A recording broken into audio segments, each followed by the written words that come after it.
Hi everyone, this is my Use Less Spoons project week 2. The goal of this project is to increase my stamina and my strength to gain back some of the experiences and opportunities I've lost due to my disabilities. There's an intro video on my channel that goes over this in more detail, and I'll put the link to that and other interesting sites and information in the description. If you enjoy this video, don't forget to like and hit subscribe, and join me next week.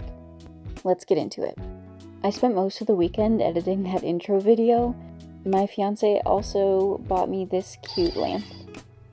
And on Sunday I made a list of the things I needed to do for the week, so there's my checklist. Monday, I did a Wim Hof cold shower. I do these pretty gradually and I have doctor's approval to do them. I also made my list of what would make the day successful and worked on my coursework. And before my workout, I lay down on the ground and my cat decided to play with a pencil. I walked on the treadmill while I got something else done, which was sewing patches onto my fiance's pockets. I ended up finishing the treadmill with 1.68 miles within about 42 minutes. I then did some Wim Hof breathing before bed. You can pause to see those rounds. And some Duolingo, but I did get a lot done that day, so I considered it successful. On Tuesday, I did have a late start due to my health, but I did get a few more things done. There was the list at the start of the day, and I did my exercises, so I did my hybrid calisthenics, and I think this went really well, and that I'm making some improvements. It felt good, and I feel like I found a good balance between pushing myself and not going too far. I did only end up working out like this one day this week because I was just too busy otherwise, but after that, I did my stretching. I do watch movies while I do this because I have such a hard time sitting still for that long with nothing else to do.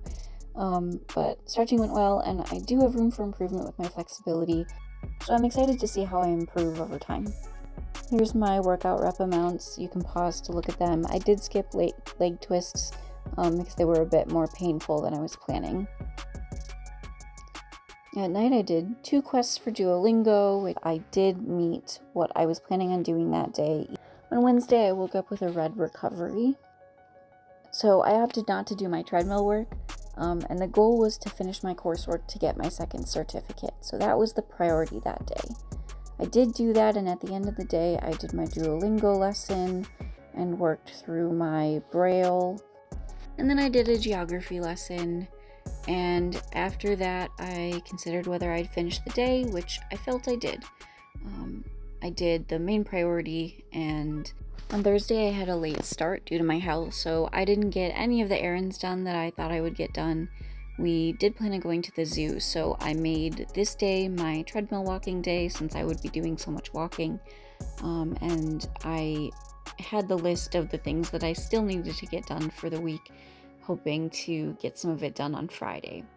The zoo was really cool. We saw a ton of the animals in the Cleveland Metro Park Zoo rainforest, and the primate house has a gorilla exhibit right now because they have some small baby gorillas.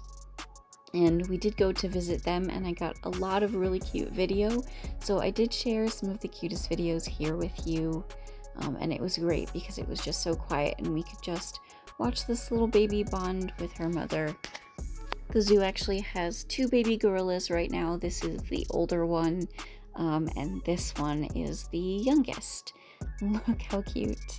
I wasn't able to get a good video of that baby. I saw this, which I think is a salamander, and then I saw a catfish that has a twisted spine but who's otherwise healthy.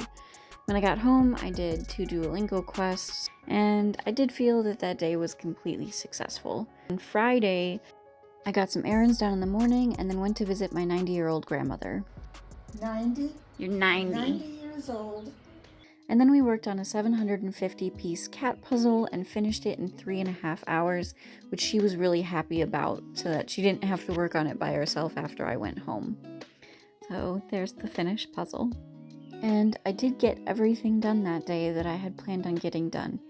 And I did not get any quests done in Duolingo that day.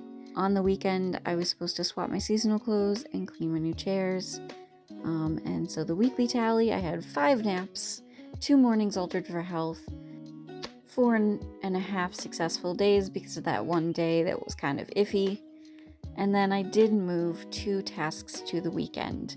But all in all, I consider this week successful, and I'm really excited to see how I progress going forward. If you enjoyed this video, don't forget to like and subscribe, and join me next week. Thanks so much for watching.